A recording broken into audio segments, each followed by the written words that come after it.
Bem-vindos ao Mercoscast, direto dos estúdios de gravação da Mercos em Joinville. Ouça dicas de venda, marketing, tecnologia e gestão, disponível pelo YouTube e podcast. Fala, galera! Mais um episódio do Mercoscast. Hoje a gente vai falar sobre esse novo normal no mundo de vendas. Comigo aqui os meus amigos de sempre, Matheus, Caetano. Tudo bem aí, pessoal? Bem. Bom, beleza. Gente, episódio 30 do Mercoscast. Todos ainda estão em home office, então, de novo, gente, por favor, não reparem na bagunça, não reparem no cachorro latindo, criança chorando, moto passando na rua. Isso vai acontecer e a gente vai fazer de tudo para tocar esse episódio mesmo assim. Para quem está chegando agora, o Mercoscast ele é um programa que fala de vendas e gestão. A gente está no YouTube e em podcast em todas as plataformas, Spotify, iTunes, SoundCloud. É só procurar lá Mercoscast e você vai encontrar a gente. E aqui uma dica extra. Se você está buscando um material para conseguir passar por esse momento de pandemia, é só acessar mercos.com/coronavírus. A gente tem um conteúdo alinhado com todo esse momento que a gente está passando, inclusive um guia de sobrevivência para indústrias, distribuidoras e escritórios de representação. De novo, mercos.com/coronavírus. É só acessar, tá tudo lá. Gente, bora para a pauta? Bora lá? Bora. Então vamos lá, gente. A gente vai falar um pouquinho sobre esse novo normal no mundo de vendas, no mundo de consumo.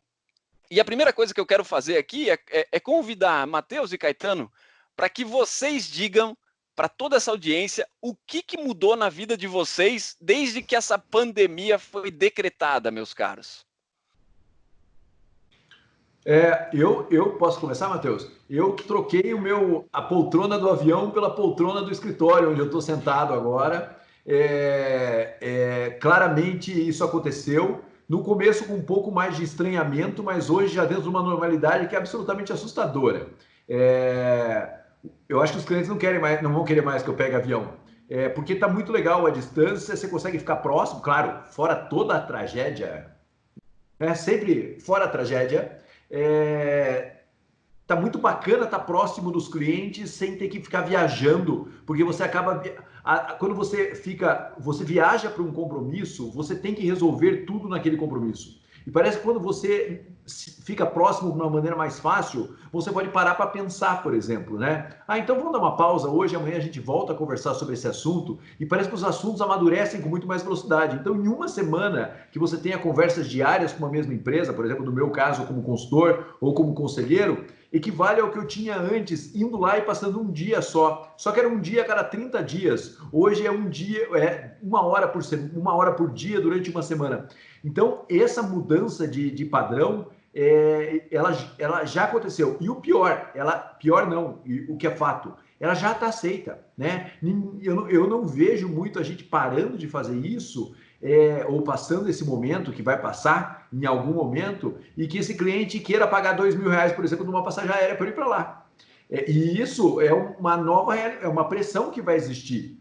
Por que Caetano precisa R$2.000, mais hotel, mais não sei o quê, mais todo o custo que envolve uma viagem, distância de família, minha, do cliente também, se a gente pode conversar de uma outra maneira digital? Então, claramente, essa porta que já estava meio aberta foi chutada, né? Então, ela é uma porta que eu não vejo mais retorno. E, acima de tudo, não há necessidade do retorno. Você sabe que tem um livro do Sebastião Salgado, que é um fotógrafo, e esse livro se chama Êxodos. E Êxodos, ele fotografou os principais campos de refugiados do mundo, né? E depois que ele fez, eu vi uma entrevista com ele, e as pessoas perguntavam para ele assim: o que mais te impressionou nos campos de refugiado? Foi a pobreza? Foi a vida dura? Ele falou: não, o que mais me impressionou foi pessoas de classe alta morando no campo de refugiado 2 meses depois e tendo uma vida absolutamente normal. Isso mais me impressionou. A capacidade de adaptação do ser humano, ela é absurda, certo? E ela só fica absurda quando ela é imposta a uma zona de pressão muito grande. E o que nós estamos passando é uma zona de pressão muito grande. Então, ela aumenta a pressão, aumenta a força e a velocidade de transformação. Isso Isso é uma fórmula, né? E essa transformação está acontecendo, na minha visão, dessa maneira. As pessoas estão aceitando muito mais e isso vai mudar o jeito da gente consumir e já está mudando o jeito da gente consumir. Não, até complementando, né? Porque o que acontece, né, do ser humano? Quando você não tem opção, você vai ter que dar um jeito com aquilo que você tem. Não posso ficar parado, muitas coisas de implantação, essas reuniões que todo mundo fazia questão e só acreditava que funcionaria presencial, falou assim, bom, ou eu faço isso remotamente, ou não vai acontecer. Eu falei assim, bom, já que eu não tenho opção, eu vou tentar. E eu acho que essa mudança até da própria mentalidade de muita gente, falou assim, olha, eu vou tentar coisas novas.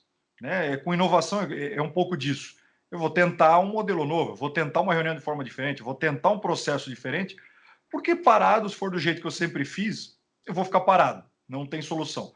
Então, só acelerou muito mais todo o processo. Né? Um pouco do que a gente vai vendo, né, nas redes sociais.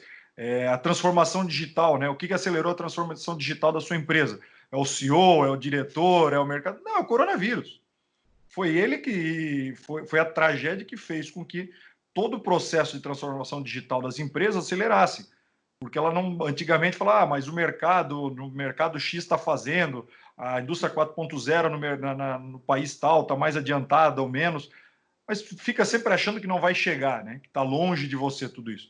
A partir do momento que chegou, que está todo mundo igual, vamos dizer assim, nivelou por baixo todo mundo, porque a situação é ruim para todos, fala assim, opa, agora eu tenho que fazer alguma coisa diferente, agora eu me obrigo a fazer isso, ou nada vai evoluir. Então, sim, tem essa situação que eu acho que realmente fez com que todo mundo, no mínimo, optasse por novas estratégias, novos processos. Nem todos vão dar certo, nem todos vão ficar eternamente, mas eu acho que muitos vão mudar o modelo, a gestão, o formato que esperavam, como o próprio Caetano comentou. Cara, nem tudo aquilo que a gente pegava um avião para fazer uma reunião de meia hora, 1 hora, 2 horas, vai continuar assim. Possivelmente, algumas dessas situações vão se tornar remotas. Outras não, outras vão exigir ainda que a gente retome, mas com certeza tem uma mudança considerável aí de mindset, né? Olha, só para pegar um exemplo aqui, René, dentro do que o Matheus também está falando, nesse momento que nós estamos aqui gravando, tem uma pessoa da minha equipe, a gente tem uma área de treinamento grande aqui dentro da Venda Mais, que está dando um treinamento para uma empresa em Recife, para uma equipe de vendas por telefone, dando um treinamento à distância, para uma ferramenta como a gente está usando, para uma equipe em Recife. Nós estávamos há 2 meses tentando agendar uma data e essa data não existia, porque é a data do consultor que dá o treinamento, do facilitador que dá o treinamento, mais da data da equipe. Eles estão exatamente nesse momento passando por um treinamento acontecendo à distância. E outra, como eu já disse, era um treinamento que era para ser de 6 horas presencial, vai ser 1 hora por dia durante 6 dias. Vai ser muito mais produtivo do que seria antes. Então essas quebras, elas já estão acontecendo. Agora, nesse instante, tem alguém lá na minha empresa não, em home office, mais uma quebra, fazendo um treinamento para uma empresa que fica no Nordeste, à distância, e está todo mundo se sentindo super bem atendido e vai ser bem atendido. Então, já aconteceu. Passado isso, o cara vai querer que a gente vá até lá, o cliente vai querer... Dificilmente vai acontecer, porque às vezes o custo de ir até lá é o mesmo custo que ele paga no treinamento. Sim. E aí, voltando para a história que você contou, Caetano, né? Pô, troquei a poltrona do avião pela minha cadeira aqui no escritório. Não é só o avião que é impactado, não é só a companhia aérea que é impactada, né? Lanchonete é impactado, táxi é impactado, todo o processo de hotelaria é impactado, todo o processo de consumo num aeroporto é impactado, todo o turismo de negócios é impactado, ou seja, o efeito borboleta, né, um bater de asas aqui causa um tufão no outro lado do mundo, é visto agora na prática com hábitos como esse teu, que é de deixar de viajar e passar para trabalhar em home office, sendo reverberados em outros setores, em outros segmentos que até então a gente não... às vezes não é fácil de ser palpável. E aí eu já faço uma pergunta aqui para vocês. Vocês estão vendo negócios mudarem o seu foco em relação a produto? Porque assim, eu vou fazer uma leitura bem leviana aqui, né? Mas, por exemplo, se eu tivesse uma indústria de festas, de descartáveis para festas, eu já estaria olhando para fazer outros produtos de plástico, como, por exemplo, a gente estava conversando aqui antes nos bastidores para falar sobre EPI, por exemplo, que é uma coisa que agora, obviamente, vai ter um consumo alto, em grande escala e tudo mais, e festas, cara, me desculpe, eu acho que nas próximas semanas e quiçá talvez nos próximos meses a gente não vai ter grandes eventos ou grandes festas acontecendo a ponto do meu negócio de festas eventualmente voltar a rodar. Se eu fosse alguém desse ramo, eu ia pensar em outros produtos. Vocês acham que já é o momento de estar olhando para isso? Posso adiantar, eu acho que ele já perdeu, está quase perdendo tempo, isso sim. Não é nenhum momento, é uma saída. Porque a primeira situação a gente vai olhar para dentro e discute, né, o que vai ser feito, reduz custo, enxuga e espera a situação, ver se realmente vai ser de curto prazo e vai mudar. Ela está clara que ela não está sendo de curto prazo, ela está clara que não dá para medir muito, né, o pós-coronavírus e tudo mais, a gente não consegue ainda medir, a gente sabe que vai acabar em algum momento, mas até então não sabe o quanto pode afetar vários negócios. Agora, sim, tem negócio que tem uma demanda diferente e tem soluções diferentes, porque o próprio consumidor, em episódios atrás, a gente comentou sobre isso. Ele está tendo outra dificuldade, outra necessidade, seja da cadeira do Caetano ser uma cadeira melhor, porque ele está passando o dia na cadeira, esse ramo aqui é mais importante. Talvez a quem fazia, né, móveis e tudo mais, direcionou para a rede social para divulgar a cadeira, para ter uma cadeira confortável e poder trabalhar, fazer todo o seu trabalho de casa. Tem a questão de EPI, que está sendo fundamental e não dá conta por diversos materiais, às vezes é falta de matéria-prima, mas a maioria das empresas que eu converso é falta de mão de obra. Tem empresas que trabalharam feriado do dia 10, trabalharam sábado, trabalharam domingo e continuam procurando mão de obra. Tem uma dificuldade já grande da matéria-prima específica para aquele produto, mas falta mão de obra. Então, está começando a ligar para as empresas que não perceberam isso, que não conseguem essa matéria-prima, começa a se unir. A gente até acaba, em algumas situações, eu mesmo fazendo uma ponte entre as empresas que são, às vezes, clientes, parceiros, fala assim, olha, eu tenho uma empresa aqui que não está dando conta de produzir. Você está parado aí, quer produzir, posso botar vocês em contato? Está começando a surgir isso, meio colaborativo para alguns produtos. Infelizmente, não dá para todo mundo, mas as empresas têm que sim tentar achar algumas outras alternativas, aquelas que têm essa possibilidade, né? Claro. Esses dias eu fiz uma postagem, até não sei se a gente já não conversou sobre isso, que nessa época de crise a gente descobre quando a gente é lento, quando a gente não está em crise, né? E eu acho que é um pouco disso que está acontecendo, né? A gente vê empresas gigantescas, né? A gente vê a WEG, por exemplo, aí em Santa Catarina, mudando uma fábrica inteira para produzir respirador. A gente vê um monte de empresas de confecções tentando fazer máscara. E a gente, meu Deus, se falasse isso há 2 meses atrás, o cara ia falar, eu sou uma empresa que faço moda, eu sou uma empresa que faço motores, e o que eu vou fazer de respirador? Então, acho que a gente descobre essa dificuldade que a gente tem em fazer a transformação. Tanto pequena, média, quanto grande empresa, quanto representante comercial. Né? O produto que a gente representava hoje pode não ter mercado e pode ter outro produto tendo mercado e a gente é lento no tomada de decisão, numa substituição ou numa abertura de leque dentro desse processo. Eu acho que a gente descobre que a gente é lento. A verdade é isso. E que a gente podia ter sentado na cadeira antes, mais do que senta no avião, que dá um tempo para ler um pouco mais, para estudar um pouco mais, poderia estar procurando um outro mercado para vender o produto. A gente normalmente se acomoda, o fluxo faz a gente se acomodar. Então, acho que essa mudança de padrão de comportamento mesmo que a gente precisa entender no médio prazo o que isso vai impactar na nossa organização. E o impacto realmente é muito grande. E aí não é só você entender o impacto, é você se preparar para o impacto. Né? Eu acho que o outro ponto vai mudar. Legal, cara, vai mudar, mas você já tem uma ferramentinha de videoconferência que aparece a loginho da sua empresa do lado, que você bota o cara dentro de uma ferramenta de videoconferência que seja realmente legal para a sua empresa? Ah, não. Você poderia ter. Então, você já começa, você já tem um chatbot ali que custa 100, 200 por mês para atender os seus clientes que entram em contato com você por chat e aceitam ser atendido por um bot? Não, você tem que ter. Então, a gente precisa buscar como a gente vai surfar essa onda. E a gente nunca surfa uma onda no pé dela, a gente sempre surfa uma onda descendo a onda. Então, para você descer a onda, você tem que ter uma visão um pouco mais ampla. Você pode falar, Caetano, eu estou lutando para sobreviver. Legal, cara, todos estamos lutando para sobreviver nesse momento. Só que tem algumas pessoas pensando, como eu faço bonito nessa transformação. Quem sabe você que é representante, tão importante quanto o seu carro, seja a sua sala de videoconferência que você vai atender seus clientes agora, seja você ter um site para você fazer venda dos seus produtos. Você que é empresário, quem sabe seja a hora definitiva de você embarcar numa plataforma que te permita vender online, por exemplo. Então, toda essa mudança de comportamento não é só falar, vai mudar. Eu estou me preparando para eu fazer parte do topo dessa mudança de comportamento ou não. A maioria das empresas até entende a mudança, e acontece meio que aconteceu com o vírus, né? Ah, tá lá na China, tá lá na Itália, tá lá nos Estados Unidos, tá aqui no Brasil, né? A mudança é mais ou menos isso. Pô, tá todo mundo aqui em videoconferência, tá todo mundo fazendo isso daqui, fazendo isso aqui, fazendo isso daqui. Quais são os 10 pontos que eu tenho que mudar na minha maneira de trabalhar ou de pensar a minha organização para que eu esteja dentro dessa transformação que vai acontecer? Então, tem um preparar-se para essa transformação que eu, de verdade, eu vejo as pessoas muito reativas e muito pouco ativas nesse processo de gerar uma transformação na própria organização. É muito mais confortável esperar o impacto acontecer, mas você pode mudar e custa menos do que custava antigamente. E o mais louco, né, é que a gente está falando tu está falando em todo o aparato, né, para conseguir se acomodar nesse novo momento. E às vezes eu estou vendo pelo menos eu conversei com alguns representantes comerciais e alguns gestores comerciais na semana passada, e assustem-se vocês ou não, mas um dos maiores problemas apontados por eles é não ter internet boa o suficiente para fazer videoconferência com seus clientes.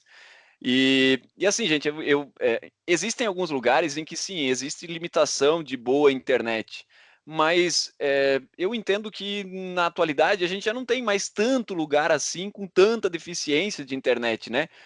Os maiores centros já têm boas internets. O problema é que agora, se o cara quiser contratar uma boa internet hoje, ele obviamente vai sofrer, porque já não tem mais tanta banda assim liberada, ou tá caro, enfim, tá muita coisa ocupada. Eu mesmo fui ver para aumentar minha internet aqui em casa e não tem mais espaço para aumentar a internet, já está no limite da minha provedora.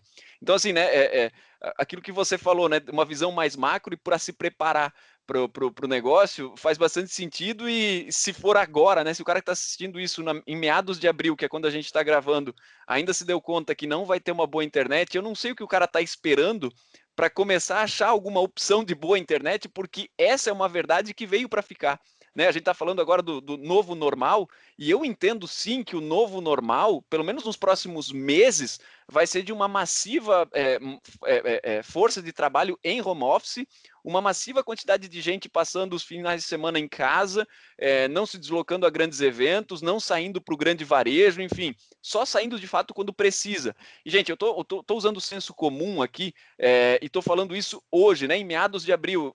Se a gente talvez estiver olhando para isso na semana que vem, talvez essa verdade nem seja assim tão absoluta, mas hoje, projetando para frente, a leitura que a gente faz é uma grande força de trabalho em home office e uma grande mudança em relação aos nossos hábitos enquanto a sair de casa. Então, obviamente, isso tem que estar na pauta de quem está se preparando para toda essa mudança. E aí tu estava falando, o Caetano, especialmente sobre novas plataformas, vender pela internet e tudo mais. E dentro desses gestores com quem eu conversei, com representantes com quem eu conversei, tem uma coisa que eu acho que para o nosso público faz bastante sentido a gente conversar. Que é, cara, vale a pena eu encurtar. Eu sou um atacadista, né? Eu sou um distribuidor, eu sou uma indústria, um representante comercial. Vale a pena eu encurtar o meu canal do B2B e ir para o B2C direto? Como é que vocês estão vendo esse movimento aí? Vocês chegaram a pensar alguma coisa, ouviram alguma coisa em relação a pular o meu varejo ou pular o meu intermediador e ir direto para o consumidor final? Olha, já está acontecendo, né? Quem sabe a gente veja uma catalisação desse processo, né? Ele está sendo acelerado, mas isso daí já estava acontecendo. Os canais estavam sofrendo brutalmente para conseguir botar margem em cima dos produtos que eles atravessam, né? Porque a maioria dos canais não agrega valor e acaba tendo que botar uma margem que de repente o consumidor não percebe mais. Então essa mudança já era uma tendência e agora acho que é uma tendência que foi acelerada. Mas ela sim, ela está muito séria e ela precisa ser levada em consideração. Quem já fez isso está sofrendo um pouco menos. É só você ver todos os canais que chegam direto no consumidor hoje por caminhos digitais, eles estão sofrendo menos do que os canais que dependem de algum... Tudo mudou, né, cara? Eu tenho um amigo que tem franquias, algumas franquias dentro do supermercado e outras franquias dentro do shopping. Os shoppings estão fechados, os supermercados estão abertos. Ele não é nenhum gênio dos negócios, ele fez isso aleatoriamente. Mas hoje ele é quase um gênio dos negócios, porque quem está só dentro do shopping não consegue vender absolutamente nada, porque os shoppings estão fechados. Então veja que na gestão de risco da organização, são fatores novos que entraram no repensar a estratégia, que são fatores que precisam ser levados sim em consideração. Porque os canais estão sendo rompidos. A verdade é essa. O cara do restaurante chique que não vendia por delivery, porque achava que isso vulgarizava o restaurante dele, hoje está vendendo por delivery e às vezes vendendo tanto quanto ele vendia antes. Então, assim, mudou. Tombou o balde e agora tudo tá em jogo. E você sabe que, só para eu não esquecer, eu até anotei aqui, eu estava falando esses dias com um representante comercial, eu tenho feito algumas lives para representantes comerciais, e o cara terminou a live e me mandou uma mensagem, aí quando dá tempo eu ligo pro cara. E aí o cara falou, pô, Caetano, não sei o quê, ele falou, vou fechar meu escritório. Eu falei, pô, cara, não fecha o seu escritório. Ele falou, vou fechar, porque a minha menina está trabalhando melhor em home office do que ela trabalhava dentro do escritório. Eu falei, como assim? A minha base funciona melhor com ela dentro da casa dela, ela não precisa pegar 1 hora de ônibus para ir, 1 hora de ônibus para voltar, eu não preciso pagar o almoço dela, não preciso pagar nada, e está funcionando super bem. Eu vou fechar o meu escritório e ela vai trabalhar em casa, porque nós estamos nos dando muito bem com ela trabalhando na casa dela e eu trabalhando na minha casa. Ou seja, o meu escritório de hoje tem uma base virtual. Ah, cara, então veja que já é uma transformação que impacta no mercado do aluguel, né? Que você vê que é aquela cascata que você não sabe exatamente onde vai parar. Mas você veja que esse representante já entendeu que a pessoa que é assistente dele funciona melhor em home office, já vai botar em home office, já está entregando o escritório. Não é só uma questão de redução de custos, é uma questão que ele viu que funciona muito bem. E um abraço. Ele falou, cara, e se eu tiver que contratar mais uma pessoa, vai trabalhar em home office também. Então, mudou a dinâmica. Eu gastava R$4.000 para manter meu escritório aberto. Eu não tenho mais esse gasto, certo? E hoje eu posso remunerá-la melhor, ter pessoa melhor trabalhando para mim de uma outra maneira. Então, veja o tamanho da cascata, né? Da loja que não pode ficar num canal só, do canal que é atravessado e do cara descobrindo, meu Deus, tudo acontecendo ao mesmo tempo, né? Se pegar, são várias situações realmente, né? Muitas das empresas começavam a olhar assim que estavam precisando ou pensando em aumentar a sua área administrativa, o escritório, e começaram assim, pô, mas por que eu preciso do meu pré-vendas aqui? Por que eu preciso do meu inside sales estar aqui? Por que ele não está lá na região X lá e de casa trabalhando e atendendo lá? Né? Começa a se questionar mais do que se questionava antes. As verdades que existiam começam a dar, não, porque tem que estar em cima, porque o gestor fala, olha só, tem esse horário, tem isso aqui, tem esse resultado para entregar, tem esse processo aqui, e está tudo certo. Se as coisas estiverem funcionando, a gente vai continuar, se não tiver, paciência. Mas voltando até a parte da pergunta dos canais, como o Caetano colocou, já existia sim a parte direta, mas muitos também dos canais começavam a trabalhar para que não gerasse um conflito tão grande, né? Quem tem a loja física, atende o varejo normal e tem o seu e-commerce. Assim, bom, eu tenho que trabalhar mais ou menos na mesma faixa de preço, as mesmas ações, tudo mais, para evitar canibalizar os canais, né? O meu próprio com o meu cliente, vamos colocar assim. Nos outros momentos, hoje, acaba tendo já esse meio caminho andado. Então, todo mundo vai se virando e já não gera mais um problema. Quem não entrou está tentando entrar, óbvio que aí sempre surfando a onda atrasado, né? Até se adaptar a tudo isso. Mas a necessidade de a gente ir para o mercado, estar mais próximo possível do cliente, né? Não ficar só no B2B muitas vezes, mas entender o B2C é fundamental, seja para ser mais assertivo no produto, seja para desenvolver melhor, seja para ter uma relação melhor com o seu próprio cliente no B2B.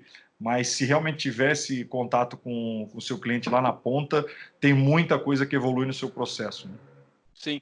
Uma das estratégias que eu vi funcionar bem em relação a encurtar o canal é transformar o varejo num ponto de delivery, né? Um ponto de coleta dos produtos.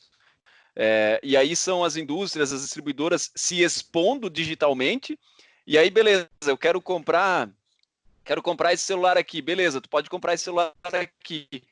Qual que é a loja mais perto da minha casa, aonde eu posso pegar esse celular aqui? E aí, obviamente, tem toda essa rede já calibrada, e eu vou na loja buscar esse produto. Ou seja, já há uma união, obviamente que vai deixando um pouquinho mais complexas essas relações, né? Mas há uma união muito forte em relação aos canais para conseguir aproveitar esse varejo. E uma coisa que me chama bastante atenção é que, assim, esse momento de transição, né, onde os canais estão se embolando, né, porque as regras do jogo mudaram, a gente fala em sobrevivência em algumas vezes, só que tem uma coisa que eu peguei em algumas conversas que eu tive, em que o posicionamento da marca que quis encurtar o canal do B2B direto para o B2C foi assustadoramente mal visto pelo seu varejo. Então, assim, para quem está pensando, ouvindo a gente aqui dizer, opa, então a gente vai, daqui em diante eu vou abrir um e-commerce B2C, vou começar a vender direto para o meu consumidor final. Tome muito cuidado com o seu posicionamento em relação aos seus atuais clientes, o varejo, porque se você fizer isso de uma maneira mal feita, mal comunicada, você provavelmente se queima, e quando essa crise passar, mesmo que a gente tenha um novo normal, e você eventualmente vá precisar desse canal de distribuição, né, do varejo na ponta, esse é um cara que, dependendo como você se comportou durante um período de pandemia, não vai querer mais a tua marca lá dentro. Então tem que tomar cuidado para isso, né? É que tem 2 pontos, né? Eu acho que a gente tem que levar em consideração, assim, aquele canal maior que ele tem o omnichannel mesmo, que aí é uma realidade de ele comprar online, retira em outro lugar, se precisar trocar, troca em outro. Isso é omnichannel, a mesma comunicação. O cliente tem que se sentir igual, se sentir que ele está na mesma loja, independente do ambiente. Se tem a experiência na parte física, se ele está no digital, as comunicações, as campanhas, a retirada, a troca, tudo a mesma coisa. Isso é o omnichannel. Agora, por exemplo, se eu tenho canais diferentes, né, não é só próprio, eu tenho varejo, talvez esse multimarca, eu tenho outra adaptação a ser feita, né? E aí precisa uma comunicação próxima com esse varejo, precisa sim ter campanhas bem comunicadas entre eles, porque eu não posso, o meu varejo tem um custo também. Então, se eu vendo para ele tem que revender, tem todo esse custo. Então, ele comprou por 10, que ele vendesse por 20, eu não posso fazer uma ação e fazer o meu digital direto e vender por 15. Né? Não, porque aí, eu estou ganhando. Não. Eu tenho que ter uma equiparação nisso, eu tenho que entender os 2 pontos. Óbvio que quem já foi para o digital sabe que não é nada barato, sabe que não é assim, não, vou só montar uma lojinha lá e deixar lá, não, porque é uma loja no porão, uma loja no deserto, e como expressão que quiser usar, porque tem realmente muito investimento para ser feito, mas tem que ter uma comunicação, campanhas e principalmente, né, como não gera esse conflito com o seu parceiro de muitos anos, porque na hora que você precisar, até porque não existe essa história de tudo ser digital e tudo ser tudo físico, existe sim a necessidade dos canais se conversarem, ter o máximo de opção para o cliente, né? Isso tem vários exemplos aí da Amazon indo para a parte física, né, que é o mais emblemático nesse sentido, como outras de estruturas físicas gigantescas também tendo digital. Esse é o segredo, né? Tá próximo do cliente, seja onde ele estiver, né? Mas a gente tem que pensar muito nesse parceiro, que é esse intermediário, quando a gente fala nesse sentido do varejo, para que realmente ele não se sinta traído, você querendo atropelar no desespero agora de uma pandemia, eu preciso faturar de qualquer jeito, e aí você vai ali na frente sofrer um pouquinho mais também. Tá acontecendo isso em várias empresas, né? Eu vi agora que a Arezzo está fazendo vendas pela internet e você coloca o código da loja que fica perto da sua casa e a loja entrega para você. Que são maneiras de você usar a sua rede, sua capilaridade no mercado, usar a força da marca e uma grande estrutura para comunicar e manter a sua estrutura, a sua rede ativada. Mas veja que isso também vai gerar uma mudança de comportamento do consumidor. Ele vai falar, cara, eu vou entrar no site da Arezzo, vou comprar e vou receber pela loja. Excelente, né? O que você tem que sempre falar, onde está a minha grande força, né? Agora, veja, a loja, ela se essa transformação acontece, a loja já passou a ser um showroom. A loja já não é mais um lugar de venda. Hoje eu vou numa loja tipo Amaro, assim, que você vai lá, prova a roupa e recebe ela em casa, que, né, ainda é uma revolução no varejo brasileiro e é realmente muito legal. Você vai lá experimentar a roupa, não tem todas as cores, não tem todos os tamanhos e o cara entrega na sua casa em X horas nas grandes capitais. Então veja que a Arezzo já está sinalizando assim, pode ser que a loja seja um grande showroom e não tem problema. O cara vem, olha na loja, experimenta, eu tenho lá um modelo de cada um tamanho de cada um, o resto você vai receber na sua casa. Então veja que é uma transformação que mais uma vez está sendo catalisada. Então eu concordo plenamente com o que você está falando, René. Temos que respeitar o canal, desde que o canal agregue valor, né? Tem muito canal que já não estava agregando valor e que Na verdade, já estavam, várias relações já estavam desgastadas, né? E nesse momento elas têm grande risco de ser consumidas, né? O canal tem que agregar valor. Que valor que eu atendo? O cara vai numa loja minha e vai receber um super atendimento, vai saber qual que é o sapato que combina com o evento que ela vai. E se depois ela for comprar pela internet, tudo bem? Desde que a loja ganhe também, o canal ganhe? Sim. Agora, se eu for lá na loja para ser mais ou menos atendido e o cliente optar por comprar pela internet, aí tem uma mudança de comportamento muito claro. Então, acho que esse entendimento do novo varejo, do novo canal, que tem que agregar valor e tem que saber que ele vai ser um dos intermediários entre o cliente e a indústria e a empresa, seja ela qual for, isso é muito importante e que todo mundo crie uma cadeia. O mais fácil, como disse você, é romper o canal, certo? O mais difícil é você criar uma estrutura inteligente para você trabalhar junto com o canal. E o melhor é sempre trabalhar com uma estrutura inteligente. Mas tem canal que já estava morrendo e que vai terminar de morrer. Sim, hoje mesmo eu me preparando para a pauta aqui, parei para estudar e assistir alguns conteúdos também, e especialmente uma frase me chamou a atenção, que falava que antes da crise a gente falava muito sobre foco no cliente, cliente no centro e tudo mais. E agora, nesse momento de crise, o empresário deveria estar com o olho no foco do cliente. Porque não é só dizer o meu cliente está no centro, mas qual cliente está no teu centro? Qual é o foco do teu cliente nesse momento, né? Pô, dado todas as mudanças de hábito, dado todos os cuidados que a gente vai ter daqui para frente, né? Aonde está a atenção dele? Qual é o tipo de anseio que ele tem? Qual é o tipo de problema que ele quer resolver? Qual é o tipo de ambição que ele quer ter? Eu estava conversando com uma amiga minha que é estilista do ramo do Matheus aí, né? E ela falou, Renner, eu tô demorando ainda para entender o que eu faço da minha carreira daqui por diante, porque eu desenho vestidos de festa. Cara, para esse momento em especial, para quem desenha vestidos de festa, talvez vai ter que aprender a ser fashion em máscara, né?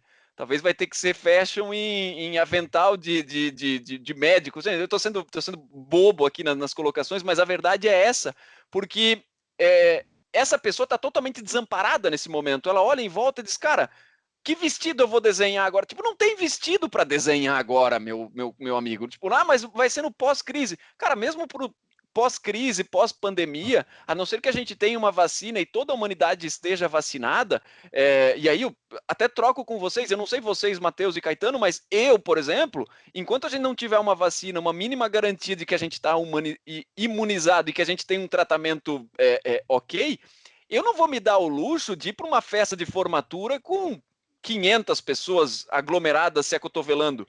E assim, gente, eu acho que esse é o tipo de coisa que não adianta a gente esperar para ver o que vai acontecer, porque nós, como seres humanos, teremos aversão a esse tipo de situação.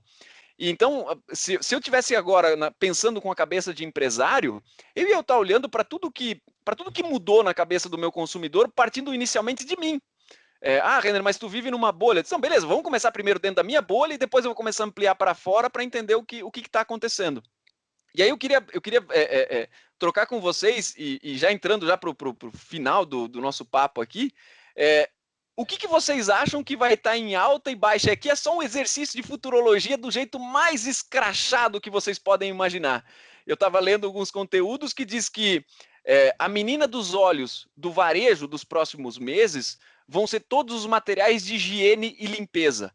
Porque o ser humano, aí já é antropologia falando, o ser humano no momento em que vê doenças acontecendo, tem aversão a tudo que é sujo. Então a gente vai querer, né, e aí falando de senso comum, né, a gente vai querer manter ambientes limpos, e aí já falava que lavar as mãos virou um hábito e aumentou em torno de 20% ou 30%, 80%, desculpa, 80% do dia a dia das pessoas já aumentou a ideia de lavar as mãos. Escovar os dentes, 20%, consumo de escova de dente e pasta de dente. Ou seja, tudo que tem a ver com material de limpeza vai crescer nos próximos meses. Em contrapartida, tudo ligado a eventos, aglomeração, luxo, tudo que é do material de luxo, tende a cair nos próximos meses. E aí, para fechar esse papo, o que vocês estão entendendo e vendo aí no dia a dia, até mesmo no cenário de negócios de vocês, o que vocês estão mapeando como coisas em alta e coisas em baixa aí para os próximos meses? René, eu vou tentar ser meio generalista, se você me permite. Por favor. Eu acho que como é que eu vou me fazer... vou tentar explicar aqui. Se ficar ruim, vocês me avisam, o Renner e o Matheus. Eu acho que a noção de nicho, a noção de segmento, a noção de canal, a noção de risco muda completamente, seja ela qual for. Por exemplo, a menina que você falou do vestido, né? Ela era nichada e ela estava presa no nicho dela. E o nicho dela explodiu nos próximos 2 anos. Será que ser tão nichado assim é um grande negócio? Por exemplo, o Matheus trabalha na Audaces, né? Uma mega empresa monstruosa, referência brutal no mercado. Uma empresa pode olhar e falar assim, pô, será que eu negligenciava EPIs e eu posso hoje não negligenciar EPIs? Não estou dizendo que negligenciava. A minha empresa com a Venda Mais, por exemplo, eu acho que todas essas, mesmo o desinfetante hoje é uma nichada que também pode ser questionada no futuro por um outro movimento do mercado. Então, acho que toda a gestão de risco toma uma outra perspectiva, sabe? Não sei se eu estou me conseguindo fazer explicar, sabe? A história da loja, 2 no shopping e 2 no supermercado. Isso nunca ia ser pensado, porque você nunca imaginou que o shopping ia fechar, até o dia que o shopping fecha, né? Você nunca imaginou que o mercado de EPI ia explodir, até o dia que ele explode. Você fala, pô, que movimento eu tenho que fazer para que a minha empresa, de repente, não seja tão específica. Porque não adianta você ser específico e maravilhoso num mercado que corre risco de impactos, e esse pode não ser o único impacto do mercado, não adianta você ser maravilhoso no mercado que para de existir. Você começa a ter uma outra gestão de risco e um outro pensamento de risco. Então, eu acho que que é um pensamento super estratégico, que eu vejo que a gente precisa começar a pensar, e eu acho que as empresas estão se colocando um pouco nisso. Porque quando você se enfia no nicho, se esse nicho afunda, você afundou junto. Né? E aí, antigamente, você falava, não, você tem que ser super nichado. Ok, mas...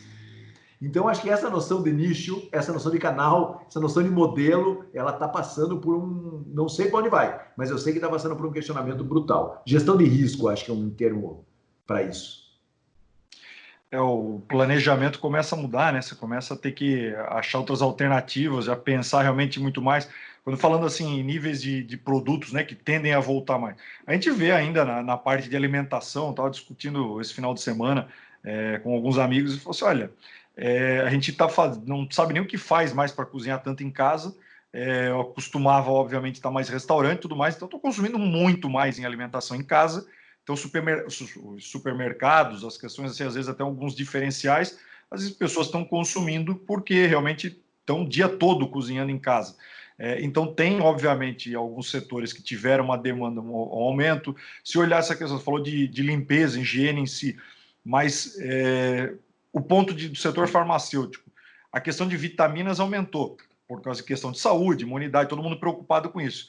Só que, em paralelo, o que vinha crescendo com relação também à saúde, que a gente olhava as academias, tende a sofrer muito mais para retornar.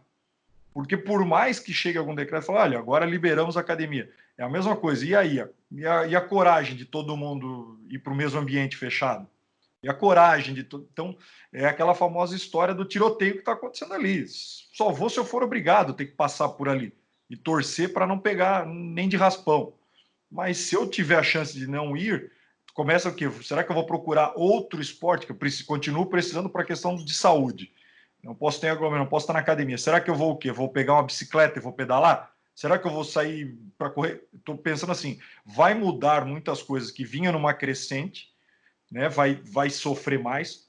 Outros produtos ou segmentos vão ter realmente uma alavancagem, que a gente está vendo já, né, em diferentes setores. Então, tem um altos e baixos, já está havendo alguns estudos nesse sentido, que realmente vão ter adaptações.